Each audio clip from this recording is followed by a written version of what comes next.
सोचो अगर कल तुम जापान में शिफ्ट होते हो, तुम्हारे पास जॉब हो, सैलरी हो, वीजा हो, सब कुछ हो, फिर भी हो सकता है तुम्हें घर ही ना मिले। जी हाँ, जापान में आज भी बहुत से अपार्टमेंट्स फॉरेनर्स को रेंट पे नहीं देते। ब्रोकर पहले ही बोल देता है कि वहाँ फॉरेनर्स दामे हैं, मतलब फॉरेनर्स मना है।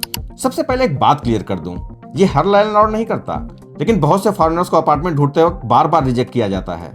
अब सवाल उठता है कि क्यों।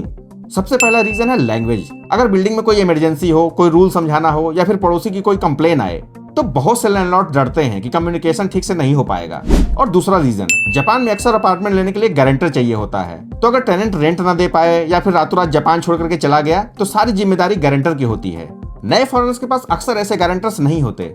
उसके लिए सोल्यूशन होता है, जापान में गारंटर कंपनीज होती हैं जो पैसे लेकर के गारंटर बनती हैं। और तीसरा रीजन, बहुत से लैंडलॉर्ड्स को लगता है कि foreign tenant garbage rule, noise rule या फिर अपार्टमेंट्स के रेगुलेशंस को फॉलो नहीं करेंगे।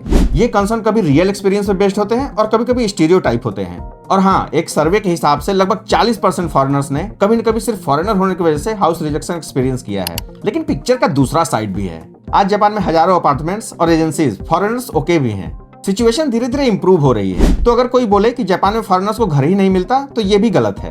और अगर कोई बोले सबको आसानी से मिल जाता है, तो ये भी सच नहीं है। रियलिटी इन दोनों के बीच में है। तुम्हारा क्या मानना है? इंडिया में अगर कोई फॉरेनर घर रेंट पे लेने आए तो उसके साथ कैसा बिहेवियर होना चाहिए? कमेंट में जरूर बताना। और ऐसे वीडियोस के लिए चैनल को लाइक शेयर सब्सक्राइब कर दो। मिलते हैं अगली वीडियो में। धन्यवाद।